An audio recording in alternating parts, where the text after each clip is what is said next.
All right, good morning. Good morning. Boy, there's a lot of excitement in the air. I don't know if it's because it's our first grand rounds of the year or our new division chief is throwing a big party and our very distinguished guest. So welcome to everybody.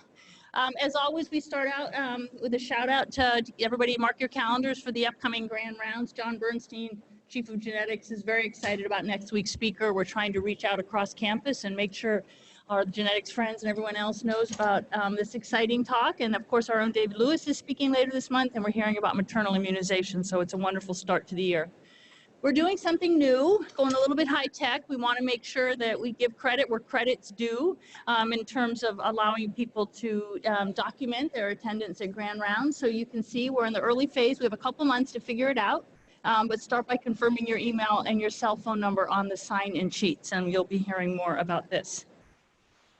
On behalf of the Office of Pediatric Education, we have a wonderful new curriculum that we're putting together, and I hope you all know Diane Stafford. Diane came to us from Boston Children's last year and is really very renowned for her commitment to education and more specifically to adult learning theory. When I was doing my recertification for my boards and I saw that adult learning theory was on the curriculum, I had no idea what that was. So everybody needs to come to that. And then Tom Collins is really taking the lead on a lot of work around leadership in the department. And along the same theme of education, please register for our 7th annual education forum that's going to highlight innovations in medical and bioscience education along with tools and strategy. And with that, I'm going to ask Dr. Phil Sunshine to come tell you a little bit about the Norm Kretchmer lectureship and to introduce our guest. But we all have a real profound debt of gratitude for Dr. Sunshine because he brings us the very, very best speakers every year as we kick off Grand Round. So thank you, Dr. Sunshine.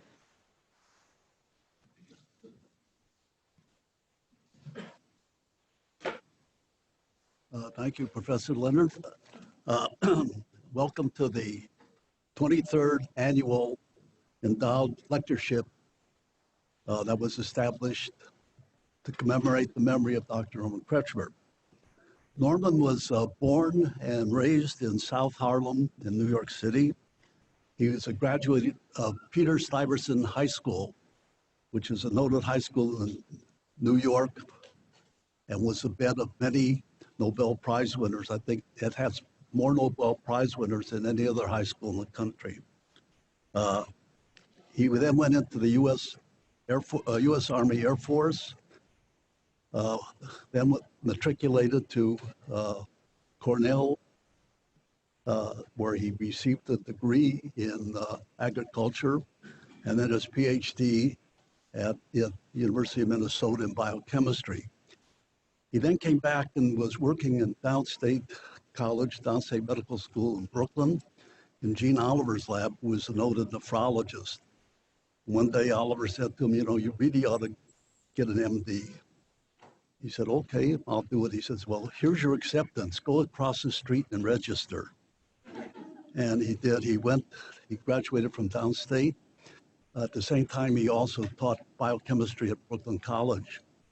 And after he finished his internship at Montefiore, he was hired by Dr. Samuel Levine to be on the faculty at New York Hospital, Cornell Medical Center, and was also an assistant resident at the same time. So he finished his residency and then was recruited to Stanford in 1959 to become the 4th professor of pediatrics at Stanford. He served as chairman of the department for 10 years, during which time he recruited very bright young people to become faculty, and he helped them develop their careers. He educated over 100 people in various fields, mostly in developmental medicine. And then after 10 years, he stepped down, developed a program in human biology at Stanford, along with several other faculty members, and then was recruited to become the acting director of the Institute of Aging at the NIH. He did that for 1 year and then became the director of the National Institutes of Child Health and Human Development. He worked in that capacity until 1981 when the Reagan administration came in and they felt any card-carrying Democrat would have no place as directors of various institutes. So he left and returned to the Bay Area, where he became professor of obstetrics, pediatrics, and nutrition, both at UCSF and UC Berkeley. He developed the Koretz Center for Nutrition and worked until just before he died in 1995. So this visiting professorship was established to commemorate the memory of Dr. Kretchmer and all the achievements that he was able to achieve.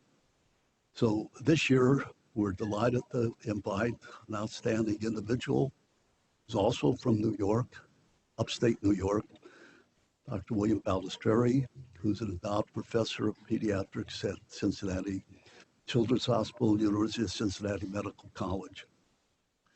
Bill went to St. Bonaventure and State University of Buffalo, where he received his BS and then his MD from University of Buffalo.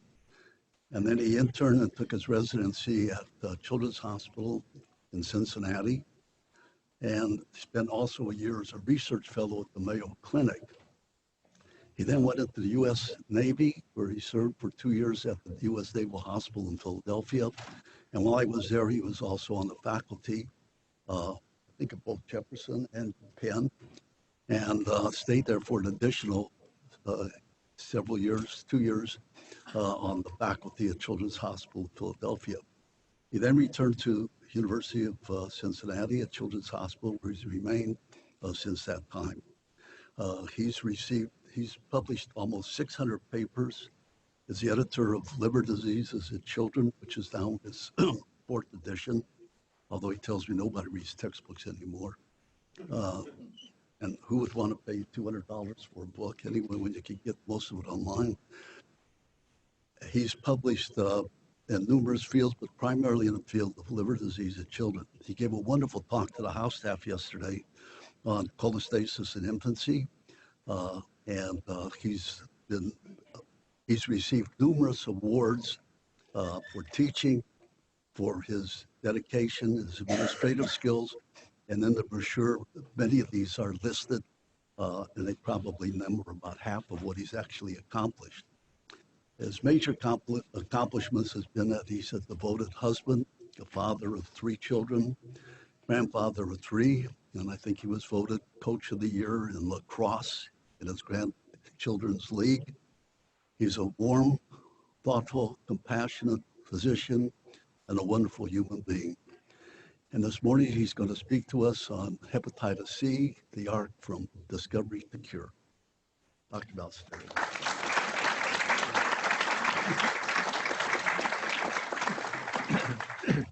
Well, thank you. Thank you for those very kind comments and for the introduction, and especially for mentioning lacrosse.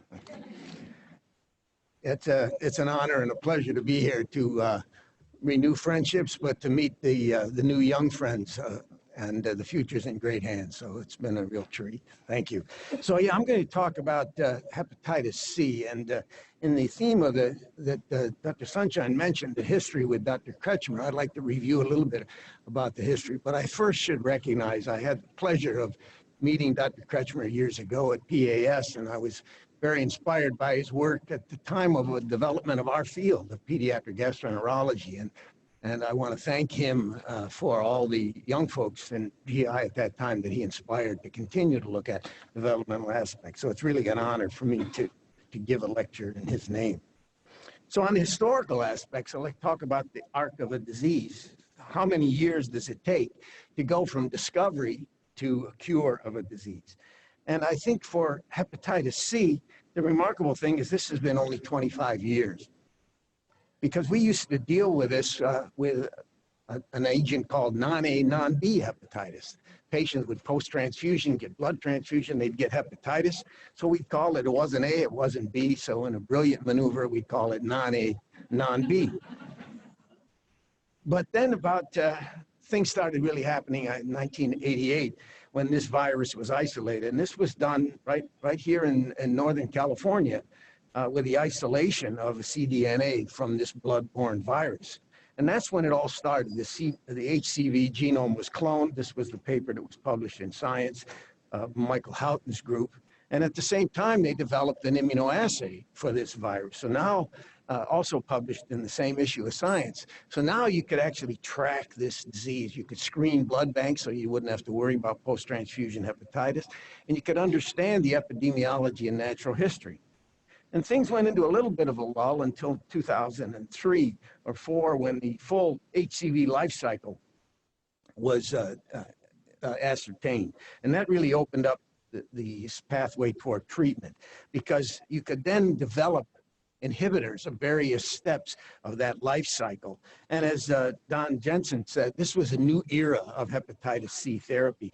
And you started to see in New England, this one issue in New England Journal, 4 articles on the use of these new agents to treat hepatitis C. And indeed, this led to what we currently have, and that's an all-oral regimen. And this is a cartoon from the CDC. It took us 25 years, only 25 years, I should add, to bring him to his knees. Let's finish him off. And so that's the task for all of us. So the evolving landscape of hepatitis C is we clearly now have new drugs and new strategies. And these are very well tolerated, much better than the old interferon injections, much more effective. And we're in a changing guidelines. So we're in an era where a significant proportion of adult patients, now I'm going to modify that in a few minutes, because I think we can change this to say significant proportion of all patients can be cured of hepatitis C. But we have work to do. Not all eligible patients have been tested and identified. If we ask folks if you have hepatitis C patients in your practice, they usually say no, because if you don't look, you don't find it. It's there. There's no question. And if they've not been referred for care and offered a treatment. So we have a cascade of care that needs to be addressed. It's estimated, and that's clearly an underestimate, that about 70 million people are infected worldwide, obviously various areas. United States, it's said to be about 1%, but I hope to show you data that is an underestimate.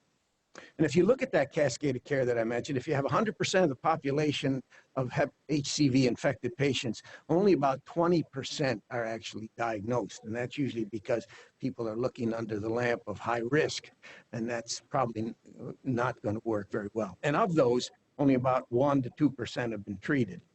So access to care is a major barrier, and affordability has also been a major barrier to treatment. But again, I hope we can overcome that. And those same barriers have applied to children. But I have some, like I said, I have some news for you later on that can hopefully overcome some of these barriers. So let me talk a little bit, if I may, about the virus. It's a very unique virus. It's a RNA virus of the flavivirus family. It's a small 30 to 60 nanometer with a single strand of RNA. And if you look at the entire model structure, you see that there's a couple of envelope glycoproteins, the capsid protein and envelope lipid, and then, of course, the warhead, the RNA genome, which is where all the action is when you talk about the treatment modalities. So let's look at that RNA genome in a little bit more detail. You have the core and envelope protein, the structural proteins that are encoded, and then all of these non-structural proteins. Now, these non-structural proteins are critically important in making the new models of the virus. So the virus assembly protein NS5A, as well as proteases and polymerases. And we'll come back when we talk about the life cycle and drug treatment, how this is impacted. So here's the pretty typical life cycle of hepatitis C. As it infects an hepatocyte, it will undergo endocytosis, uncoating, and then translation, the replication mechanism with this protease and polymerase that I mentioned, and then the NS5A for the reassembly of these viral proteins for packaging and release. And this is an extremely highly dynamic process. The viral half-life is only about 2 to 3 hours, so it really needs to replicate to keep the infection going. And they produce massive numbers of virions per day. Now, this is not just one virus, but it's a family of viruses. There's at least 6 and more likely 8 or so genotypes. And in the United States, this is adult data, actually all-comer data. The most common is type 1. There's 1A and 1B, really doesn't make a difference. In fact, you'll hear later that probably the genotypes don't make a difference here in the United States. There's some type 2s, type 3, and then all others are very common. uncommon. When we look in our studies of hepatitis C in children, same thing holds. About 80% are type 1, 1A, 1B. We see type 3 and type 2 and other types 4 and 5 and 6 are very uncommon. Now, you all know the way to diagnose this disease, but let me just review it for the context of treatment. And that is the first test is the antibody, anti-HCV. And then you can actually measure HCV RNA, either yes or no, qualitative, or in terms of treatment, quantitative. How much virus is actually there, HCV RNA, in the titer of virus. So this would be a pretty typical acute infection and with a lucky individual who recovers.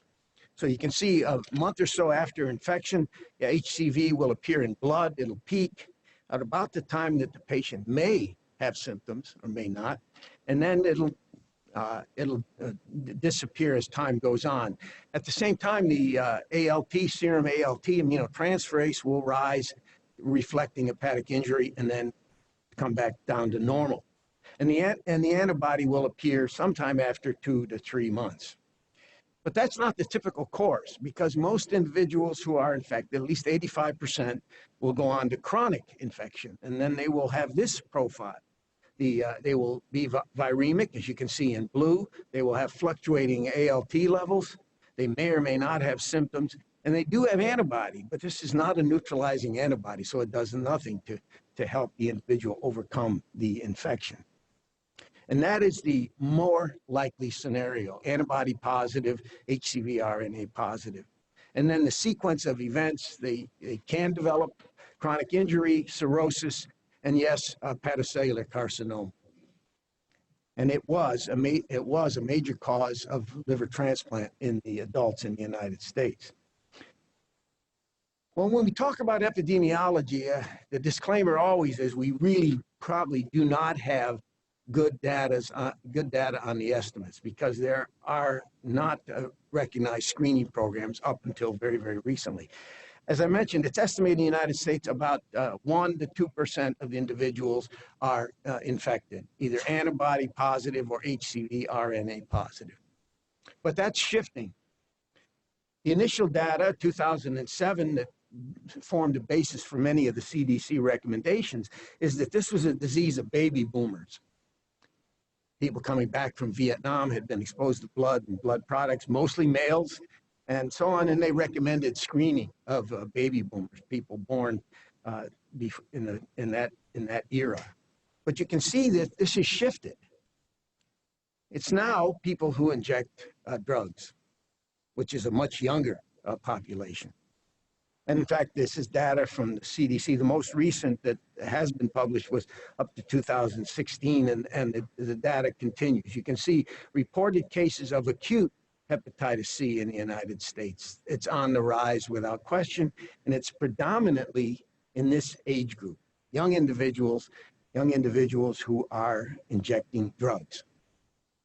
In our area, right across the river from my hospital is Kentucky, and right up the road is West Virginia. So we are in what has been recognized as an epicenter, but I don't think that there's much unique about Kentucky, West Virginia, and Ohio, other than we're looking a little more aggressively and seeing these individuals coming into our emergency rooms with overdoses.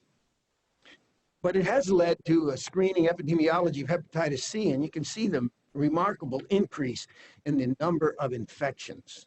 This is a non-urban population of young individuals who are injecting drugs. And why is that important to us as pediatricians? It's because these are women of childbearing age. And therefore, the epidemiology of hepatitis C really affects every one in our pediatric population. Just to give you an example, this is from John Ward, who we've worked with from the CDC. And he warned us that the growing number of women with childbearing age with Hep C means we're going to see infected babies. And indeed, at our hospital, we are seeing 3 to 5 new patients per week, and without even massive screening programs. This was an article in our newspaper. Not proud of this, 450% rise in babies with hepatitis C. And our hospital across the river in one of the University of Kentucky hospitals, you can see their data. These are babies born to mothers with hepatitis C. So it's a problem, without doubt. So we need to do a better job of case finding. Now, the traditional way of case finding is the CDC recommendation. You start with an antibody test, anti-HCV. If it's not reactive, no antibody, you can stop at that level, at that point in time. But if it's positive or reactive, then the reflex is to do HCV RNA testing. And if that's negative or not detected, that means the individual is no longer viremic, and that antibody reflects a past infection. But if it's positive, then this individual is a candidate for current cascade of care of treatment and linkage. But unfortunately, that doesn't happen very often. Several studies that would show that reflex testing is only done in about 63% of adults. This is adult data. And only about 32% are linked to care. In fact, a major study from New York suggested that it's really only about 10%. And therefore, only about 5 to 10% actually end up getting treated. There has been some calls for screening in the past. The one was, I mentioned, calling all baby boomers. This is from 2012. You get a test once if you're a baby boomer. And the idea is you may not remember everything that happened during that time, but your liver does. And I think that was a good start. But a greater step just happened last month, I guess. And that is the task force now recommends wider screening for hepatitis C. And what they recommend, this is from their website, is that you screen all adults from 18 to 79. Well, as you might imagine, that caused myself and my co-investigators on these Hep C studies to write in the comments section that why stop at 18? So hopefully we can modify that recommendation. Because no one is really screening the booming babies. And this is a major issue, maternal infant transmission. Now, it's not as common an occurrence as the transmission of hepatitis B from mother to baby. It's only about 5–10%, depending on the mother's level of viremia, but it's significant enough that there are a lot of asymptomatic babies that deserve care. So how do we track them? Well, you can't measure antibody, the screen that the CDC recommends, because the maternal antibody will be present in the baby serum for a period of time, maybe 12 months. Infant antibody will appear at 4 months, but you can't distinguish that. You can detect HCV RNA if it's in the infant, if the baby, as in this case, was infected. So if you're going to screen an infant, you really need HCV RNA, at least in the first year of life. Uninfected babies, HCV RNA would be negative because that's maternal antibody, and that's a source of some confusion as we're starting to establish these screening programs. So as I mentioned, one of our dreams would be to have more attention paid to recognition of infants, children, and adolescents who are in hepatitis C infected. This has been a subject of several publications, some publicity in the news. And this was a nice paper published in the Journal of Pediatrics, in which they looked at Rachel Epstein and the group and looked at the cascade of care. This was in an opioid use disorder clinic. 879 women, and the majority of them were viremic, 70%. So what happened to their babies? They gave birth to 400 babies. And again, this, I'll emphasize, this was in a clinic devoted to opioid use disorders. Of those babies, 68% were screened. 45% were screened adequately, according to the AAP and CDC recommendations, but only 2.8% were ever really followed through and diagnosed with hepatitis C. So it's really an imperfect status, state of the art right now. So we really need to figure out better ways so that we see this infection. Some progress on that front, our organization, the American Association for the Study of Liver Diseases, and the Infectious Disease Society, IDSA, have recommended that all pregnant women, and that's a key word, should be tested. It's not gonna cut it. I'm working, as I mentioned, with Kentucky State Health Department, and they have Health Bill 250 mandatory. All women that show up in hospitals must be tested for hepatitis C. And it's mandated that their babies must be tested for hepatitis C. So that's great progress, in at least in one state. What about adolescents? No recommendations. But as you can see from the demographics and from your own experience and common sense, there are adolescents using drugs and are definitely at risk.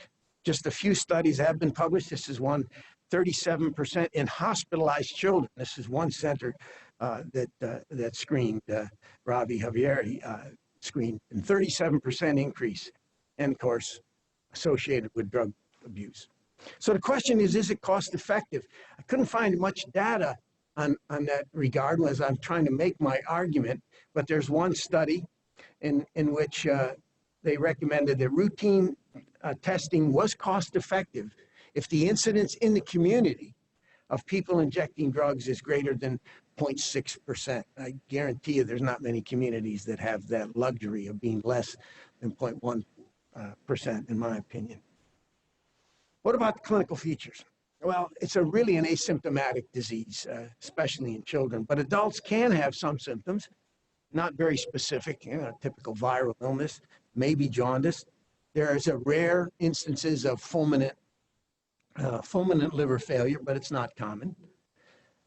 Chronic infection, the symptoms are also fairly vague, and in fact, the outcome is usually protracted. Here's a very interesting study in which women received contaminated anti-D immunoglobulin for prevention of Rh disease. But that lot of immunoglobulin was infected, contaminated with hepatitis C. So they followed these women for 35 years. 50% of them spontaneously cleared, but of those who didn't clear, 718 patients, you can see when they biopsied these individuals, 95% had no liver injury. 3% had some fibrosis, and only 4% had cirrhosis. And that really correlated with other risk factors. You can see the overweight and obese women had much greater risk of cirrhosis and other outcomes. For children, these children are asymptomatic. Spontaneous clearance, at least in the first 4 years, is, in our experience, is only about 20%. And of those who develop chronic disease, they are asymptomatic. So if you're looking at symptomatic patients to screen, you're going to miss these patients. They may have a mild elevation of liver enzymes that doesn't really correlate with the severity, and extrahepatic manifestations such as renal injury are very uncommon. In our studies, we've biopsied a significant number of these patients, and this was just one publication in which 121 children with markedly elevated liver enzymes were biopsied, and you can see the degrees of inflammation were very, very mild. Only 3% had severe inflammation. And in terms of fibrosis, very, very small percentage, only 2%, which was really 3 individuals had cirrhosis, and again, it correlated with the obesity in these children. What about liver transplants for chronic hepatitis C in children?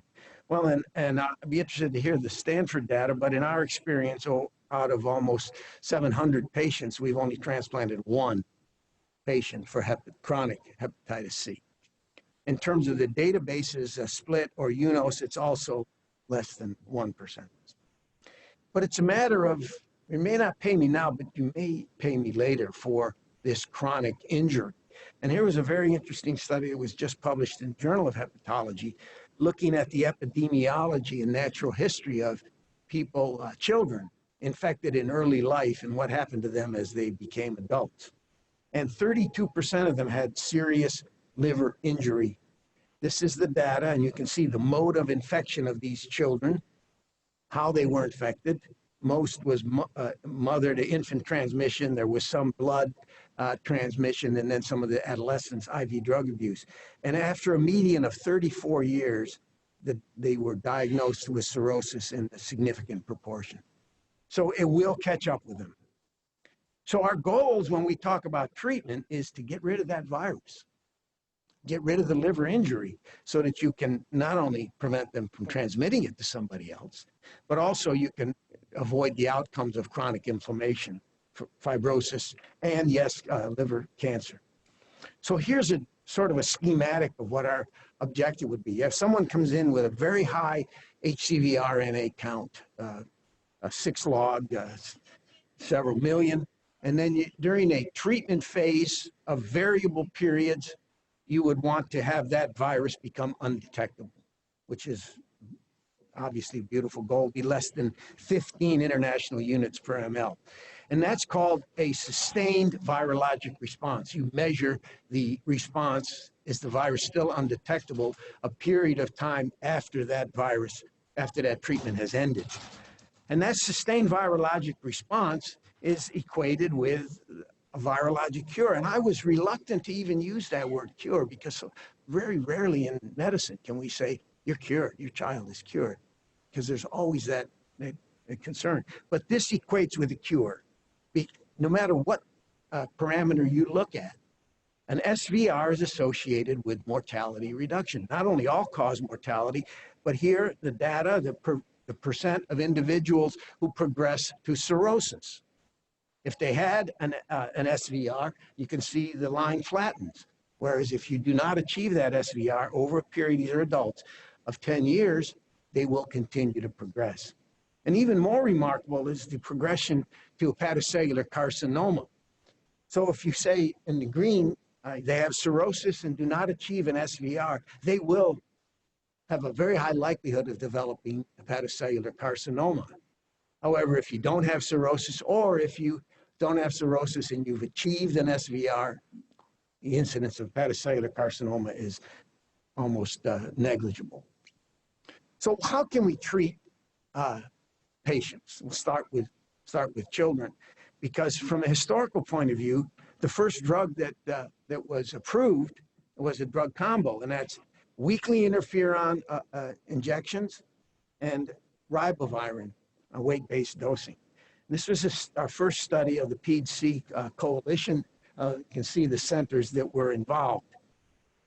And these individuals received either in blue interferon alone or in gold interferon and ribavirin. And you can see that after 48 weeks of weekly interferon injection, each dose bringing some misery, only 53% responded with the combo. Now, it varied by genotype, but again, the most common we were dealing with was type 1, and only 47% of those patients responded.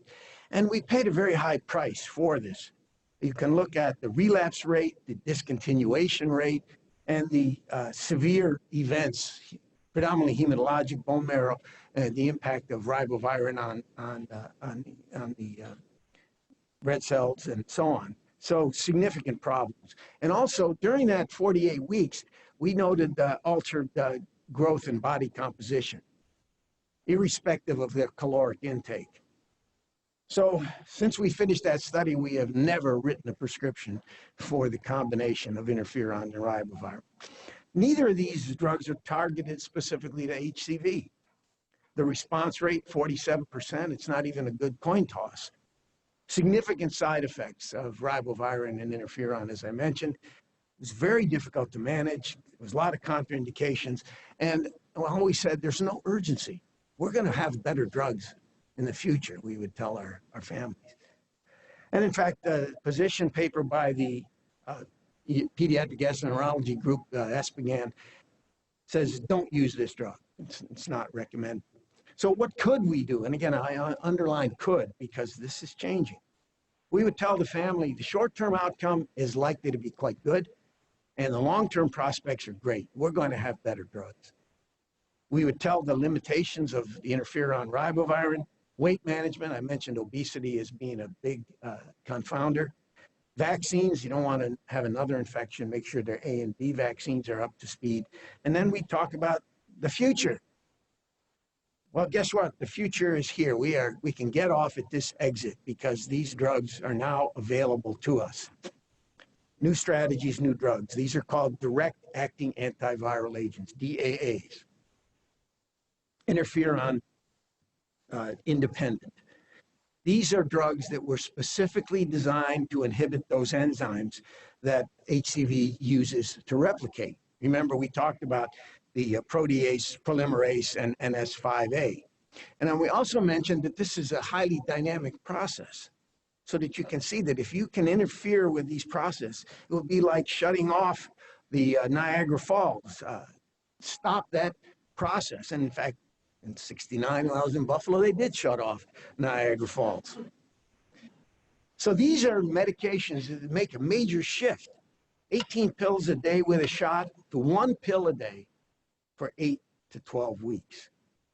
And there's a whole host of protease, polymerase, and NS5A inhibitors that are now available from various pharmaceutical companies. And the strategy is, just like with HIV, you use a combination so that you can increase efficacy and prevent resistance. And we could quote a number of studies of adults, all genotypes, all comorbidities, cirrhotic, non-cirrhotic, that show the efficacy of these drugs. I'll give you one example of sofosbuvir and ladisbuvir, the two white highlights in polymerase NS5A. This was a study in New England Journal, 99% SVR. And as they tracked it, you can see within a week, the virus is undetectable. You shut off that Niagara Falls. And the current strategy is to use pangenotypic regimens, so one size fits all, or at least one size fits most, where you have drugs such as these two combos that will impact any genotype, 1, 2, 3, 5, and 6, and then on the bottom 2 and 3, with very high rates of SVR, even with comorbidities. Here, patients with severe renal impairment, 98%. So these are the currently approved DAAs for drugs. And I made the mistake of making this slide on 9/2 because something major happened on 9/4. And I'll tell you about that in a minute. What has been the impact? Well, quality of life. The patients, even though they're quote asymptomatic, they feel better, whether it's peace of mind or whatever, they go back to work. If they had metabolic syndrome, that's improved. All-cause morbidity and mortality is improved with this DAA treatment as opposed to untreated, which is fairly remarkable. You can actually cause a regression of the fibrosis and reduce the risk for hepatocellular carcinoma. And what that has done is it's taken people off the waiting list for liver transplant. It's about a 25 to 30% decrease. Here's a paper. The amount of waiting list decline is remarkable. So that means fewer transplants for hepatitis C, which means there's organs available for other indications. And unfortunately, the rising indication as HCV falls is fatty liver. So another issue, maybe when we come back sometime, we could talk about fatty liver. And it's also allowed us, if the patient does have hep C after liver transplant, you can decrease the recurrence, which will improve graft survival. So what that's led to, at least in our center and many others, is to take an HCV-infected organ graft. Why throw it away? And in fact, a transplant surgeon in New York needed a heart transplant, so he said, you know, I'll take an HCV-infected organ. And he's doing great. The idea is you treat either preemptively right after the liver is implanted, or if they develop HCV, with these DAAs. So as stated, every cloud has a silver lining, a bittersweet story. With all these deaths of opioid overdose, these donors, as you know, about 70% of them are infected.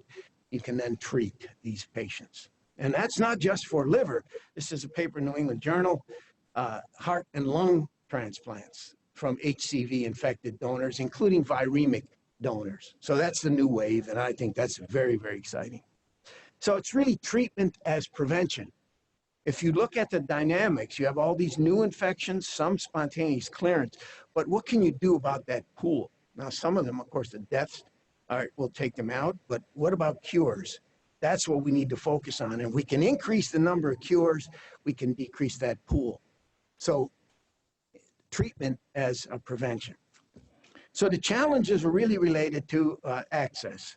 We need to have a broader panel of providers, nurse practitioners, primary care, pediatricians that can actually feel comfortable using these drugs to expand out in the community, the gaps in care. So how do you keep up with all of this? Well, I sometimes feel like it's a treadmill of all these new drugs and the guidance that is needed. And the ADSA, the ASLD and IDSA have actually joined forces to make joint recommendations. And these are updated on a very regular basis. So for adults, you have multiple oral regimens, very high SVRs, treatment duration of very short, well tolerated. So you're saying, what about children? Well, this story continues to grow. Our hypothesis when we started these studies was that we could do better than interferon ribavirin and catch up with the internists on their regimens. And if we could treat children, we could reduce the progression, reduce the transmission, and improve the quality of life. So we set out on a number of studies to look at the safety and tolerability of these drugs, as well as, of course, all the parameters of efficacy, PK data, and was there resistance. So there are 5 multi-center pediatric, phase 2 pediatric trials that have either been completed or are ongoing. Let me give you a couple of examples. This is for type 1. The original study using the combo of sofosbuvir and ladispavir. This was one pill, combo pill, 1 pill per day in various cohorts of patients. And we divided them into various age groups, 12 to 18, 6 to 12, and then 3 to 6. The first data was our publication on the genotype 1 with this combo, 100 patients. You can see the demographics, most of them perinatal transmission. The pharmacokinetic data in gray is the published adult data, and the orange and blue are the metabolites that we were giving these individuals. You can see it was right within the parameters that we hoped for, so that was the right dose, the adult dose, equivalent 50 to 200%. And what was the outcome? SVR of 97%. Why not 100? Because 3 were lost to follow.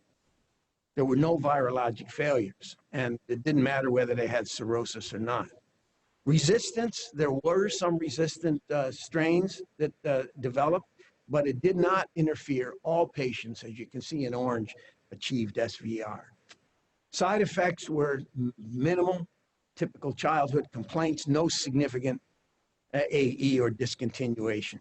And in fact, that combo was verified in Egypt, 2 studies in Egypt, in which their SVR in 184 children was 99%. What about the younger cohort? This was published last year. Same combo, now giving them half strength. Instead of 90 and 400, give them half strength. And the PK data shows that that dose was appropriate. Again, same parameters I showed you earlier. What about the results? 99% and 100%, depending on whether the drug was given 12 or 24 weeks. The only reason it's not 100%, again, one patient did not achieve SVR after only at 4 weeks. What about the very young cohort? This combo for genotype 1, we used granules for these patients and picked a very low dose. You can see it's written here, and the results were, again, good, 97%. One subject discontinued therapy because she didn't like the way the drug tasted. No virologic failures, no serious AEs. For type 2 and type 3, we had to use the combination of sofosbuvir and ribavirin. And for that data, we had the exact same study design, combo ribavirin, 12 to 17-year-olds, 1 pill of the sofosbuvir plus ribavirin, 50 subjects, genotype 2 and 3. You can see the demographics and the results similar to what we've shown before. High SVR rates, no patient had non-response. 1 patient did not achieve SVR 12 and was lost to follow-up. Again, no serious adverse effects. For the younger groups, the data is just emerging. These are papers that we've just had accepted in hepatology, and the story is the same. These were given as granules, and depending on the 6 to 12-year-olds or the 3 to 6-year-olds, very high SVRs, no virologic failures. Again, drug taste became an issue with no adverse events. We also tracked quality of life, and we were quite surprised to see not just that the children had improved parameters in both social functioning and school performance, but the caretaker, which is usually a grandparent or foster family, also were relieved of the burden. And then, as I mentioned, the very good news was on September 4th, these drugs are now approved for down to 3 years of age. So we can actually start to write prescriptions for the very young cohort, which is terrific news. The pan-genotypic regimens, the work is still in process. These are 3 studies that are not quite completed. We have an abstract submitted to the AASLD looking at a pan-genotypic combo sofosbuvir and velpatasvir and weight-based dosing and various genotypes. Again, most genotype 1, and you can see, again, perinatal infection being the most common reason. The SVR rates are quite good, not exactly 100%. In fact, there was one virologic failure, so we need a little more work to figure this out. But the drugs were tolerated quite well, as was another combination. This is a combination of a different set of drugs. This was in press right now in Hepatology using the adult dose. And these patients, all 47 of them, were successfully treated. And one more combo that we're studying, and that's work in progress. So we'll have to come back and tell you about that someday. So where do we stand? Well, this graph I just changed last night because it used to be in red, it was 12 to 17. It's now 3 to 17 for sofosbuvir with or without ribavirin, ladisbavir, sofosbuvir, 3 to 17 years of age, and then the pan-genotypic regimen, all genotypes, is still only 12 to 17. So what are the recommendations from the ASLD and IDSA? Treatment is recommended for all HCV-infected children older than 3 years of age, as they will benefit from antiviral therapy. There you go. So treatment, as I mentioned, will have significant health benefits. We just need to recognize these children and get them into the cascade of care. So that's clearly good news for even the youngest of the children. But it's only just the beginning, because there is obviously some dark clouds. Anytime you have a gift from above, you got to look at number one, the price, and number two, is there any downside? And unfortunately, that it did focus the attention away from cure into cost. And as John Ward, who I mentioned earlier, said, patients can't benefit from a drug they can't afford, or if they're not aware of their disease. And my take on that is, even though the pill is expensive, the cure is priceless. Many states have barriers to coverage. You have to have fibrosis, which is crazy to me because none of the children have fibrosis. Or you have to be abstinent from drug, not an issue with children. Or you have to be seen by a hepatologist. Well, there's only so many, especially pediatric hepatologists, that take care of all of these children. And there's several studies that have suggested that you don't need to wait to high stages of fibrosis. It's not as cost effective. And one study in children, again from Javieri's group, early treatment of adolescents is cost effective. Now, there is one report of rare occurrence of serious liver injury with one of the combinations, but that was only in adults with advanced liver disease and other comorbidities, but it has to be out there. So let me end by my dream for the future is we educate individuals about hepatitis C. It's real, it's out there, that we have screening methods available, that we have access, and that we have these patients enter into the cascade of care that will ultimately lead to a cure. Yeah, a cure. And the final question is a vaccine. You have to mention vaccines because history has clearly taught us that if you want to effectively control an infectious disease, you need a vaccine. Michael Houghton, who discovered the HCV genome, has said that very clearly. It's another level of prevention because direct-acting antivirals will not prevent reinfection. So if they go back out and start using again, they're going to get reinfected. Some work, this was a nice paper published just a month or so ago, on the barriers to development, this virus diversity that I mentioned to you, limited models, there's no good animal model, and an incomplete understanding of the immune response. But there is a candidate vaccine in clinical trials, and as I mentioned, that's work in progress. The ultimate dream for the future is a dream that the World Health Organization has stated as a goal for 2030, and that's global elimination of chronic hepatitis B and C. We have the tools. We have the motivation. If we're going to do it, we need to focus on children without question. Reduce perinatal transmission, reduce adolescent infection. And Kathy Schwartz, who many of you know, said the long journey to eradication of Hep C should begin with the smallest victims, and I totally agree with that sentiment.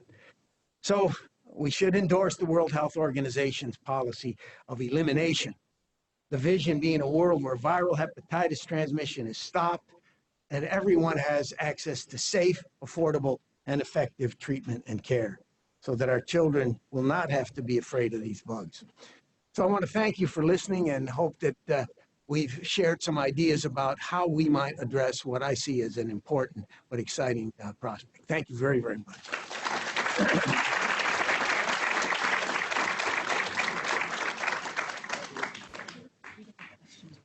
Certainly. All right. Certainly.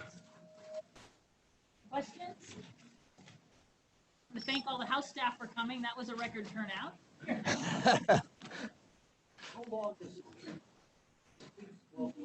Yeah, Dr. Sunshine asks, how long is the treatment? For our studies, our treatment has traditionally been 12 weeks. But when I start writing prescriptions, when I get home on Monday, I'm going to probably recommend 8 weeks. And then monitor them at about 3 to 4 weeks and see if the virus is gone. Yeah, Dr. Glader asks about the cost. The cost is fluctuating, just like the market.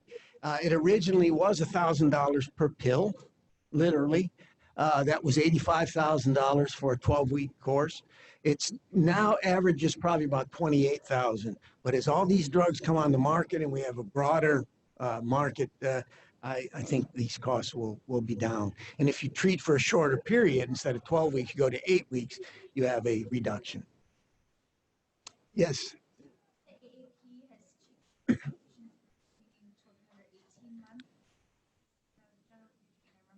Yeah. Yeah, the question is, what does the AAP recommend?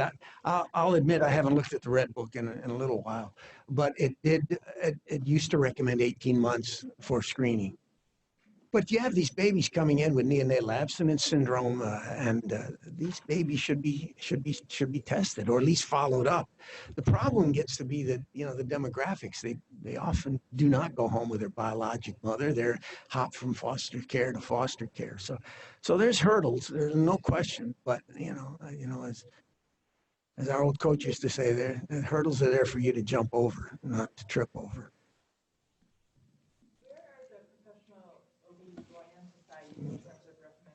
Yeah. Yeah, the question is, what about SFVM and so on? They're not recommending yet screening of pregnant. They recommend screening high risk, which does not work. Either they don't admit, they don't know they were at risk. So screening high risk is you're going to miss two-thirds of the infected women. But that was the last I saw. That was the Society of Fetal and Maternal Medicine's recommendation. You screen only high-risk women. I love the Kentucky program because it's mandated that they screen these women. And now that's trickling over. Our hospitals in Cincinnati are starting to do this also. Yes, sir. I'm curious about the Kentucky bill. Yeah. The screening occurs pretty effectively by treating the mother. Oh, great. Is spared. And if you can't do that, how do you treat the baby? Yeah. The third thing is, what are the pregnancy risks on the drug label? I mean, does it say during pregnancy? Yeah, that's great. Those are great questions. The question, Nick, if I can paraphrase, is what about addressing HCV in a pregnant woman?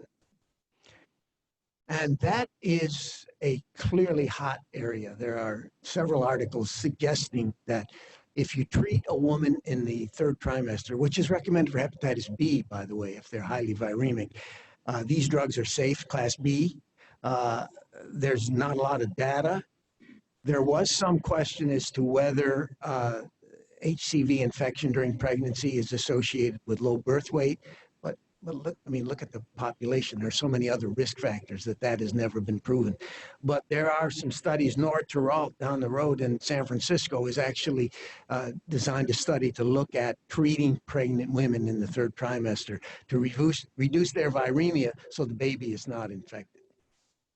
In terms of what do you do with the baby, the recommendation that the babies that we see, whose mother was HCV positive, is that we see them in a clinic at about 2 months, because then the HCV RNA data would be accurate. And then we would have to wait until the drugs were available to treat them. But I think with the approval down to 3 years of age, if I had a highly viremic infant in front of me with high enzymes, you know something, I would treat that baby. At least I would try to get the drug approved for that baby. So that's against convention, but it's an infection. What infection would you watch? Does that answer your question, sir?